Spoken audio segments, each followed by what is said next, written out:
আগের পার্টে তোমরা দেখলেই সবাই কথা বলার জন্য বসে পড়েছিল, আর এইদিকে বাচ্চা পার্টিরা গল্প করছিল। আমাদের এই বাঙালি নিয়ম আছে, কিছু শুভ কাজ শুরু করার আগে শঙ্খ বাজাতে হয়, সেটাই হচ্ছে এখন।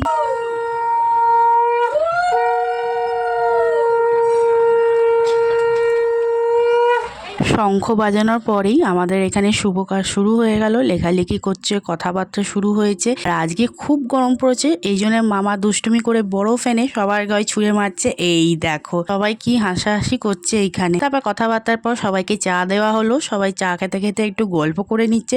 কথা বলতে বলতে বেশ দুপুর হয়ে গেছে, ওই জন্য অনেকজনই খেতে চলে গেছে। এখানে সবার খিদে পেয়ে গেছে মোটামুটি, ওই জন্য সবাইকে খাবার দেওয়া শুরু করে দেওয়া হয়েছে। তারপর আমরাও খেতে বসে পড়েছিলাম। আজকের মেনুতে ছিল ফ্রাইড রাইস, মাছের কালিয়া, স্যালাড, চিকেন কষা, চাটনি, পাঁপড়, মিষ্টি। খাওয়া দাওয়া সেরে নিলাম, তারপর সবাই চলেও গেছে। তো আজকের ভিডিওটা কেমন লাগলো তা কিন্তু কমেন্টে জানিও। আজকের মতন টাটা, দেখা হবে।